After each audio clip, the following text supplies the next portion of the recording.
Olá!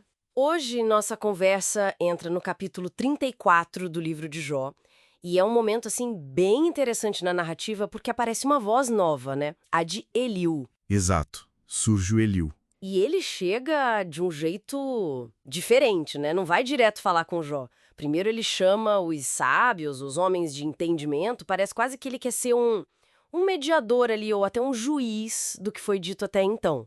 Ele se posiciona assim. Ele convoca essa audiência qualificada, digamos, para ouvir e discernir junto o que seria o certo. Tipo, ok, pessoal, vamos analisar isso aqui com calma. Isso. Ele já começa falando que, assim como a gente prova a comida com a boca, o ouvido tem que provar as palavras.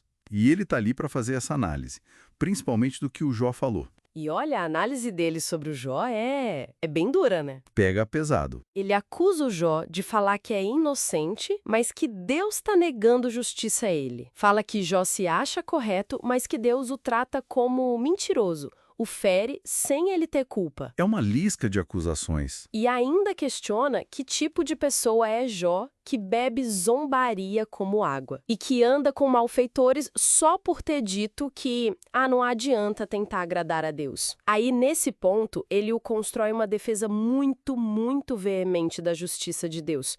O argumento central dele é: gente, é impensável que Deus haja com maldade, que o Todo-Poderoso vá perverter o direito. Ele é bem enfático nisso. Muito. A ideia principal é que Deus retribui a cada um segundo as suas obras. Aquela ideia de justiça retributiva mesmo. Longe de Deus o praticar o mal. É quase um grito ali. E como ele desenvolve essa questão da soberania de Deus? Para mostrar que Deus está acima de tudo isso, ele usa umas perguntas retóricas bem fortes, né? Tipo, quem foi que colocou Deus no comando da terra? Ou, quem deu a ele o controle do mundo todo? A resposta implícita é: ninguém, né? Exato. A autoridade de Deus é dele mesmo, é inerente. E aí ele vem com aquele argumento poderoso.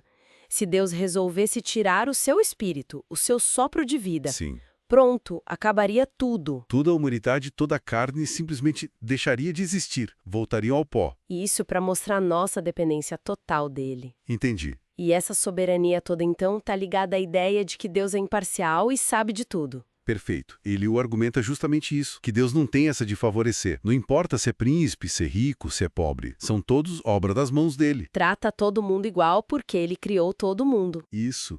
E como ele sabe tudo, é onisciente, ele não precisa marcar a hora para julgar ninguém, não tem processo formal como a gente tem. Ele vê cada passo, conhece cada caminho, não tem escuridão, não tem sombra onde quem faz o mal possa se esconder dele. Nossa! E a descrição que Eliú faz da ação de Deus é bem direta, né? Quase implacável. Sim, é uma imagem de um Deus que age de forma muito decisiva. Ele fala que Deus despedaça os poderosos sem inquérito. Sem investigação. Não precisa investigar muito, ele já sabe.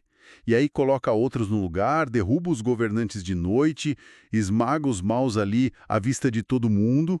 E por quê? Qual a justificativa que ele o dá para isso? Porque, segundo ele, essas pessoas se desviaram dos caminhos de Deus, ignoraram as ordens dele e, um ponto importante, não deram ouvidos ao clamor dos pobres, dos necessitados que chegava até Deus. Mas, peraí, essa visão parece passar por cima da dor real do Jó, né?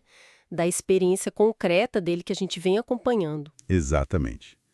E essa é uma das grandes questões sobre a fala de Eliú. Ele pega essa visão de uma justiça assim, super clara, retributiva, e contrasta com o que ele acha que é ignorância e rebeldia do Jó. Então, para Eliú, o problema é o Jó que não está entendendo. Basicamente isso. Ele chega a dizer que qualquer pessoa sábia concordaria o que o Jó está falando sem saber. Que falta discernimento nas palavras dele. Ou seja, na visão do Eliú, o sofrimento do Jó, por mais terrível que seja, não anula a justiça de Deus. O Jó é que estaria, digamos, interpretando tudo errado. E ele termina de um jeito bem pesado mesmo. Chega a desejar que Jó seja provado até o fim.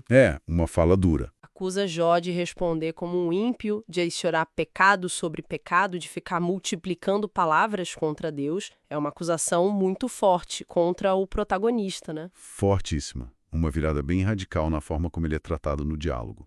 Então, para a gente amarrar um pouco, Eliú surge com esse discurso bem articulado sobre a justiça, o poder absoluto de Deus, e ele repreende o Jó severamente, né, insistindo que as queixas dele vêm de uma falta de entendimento e que Deus é e sempre será justo.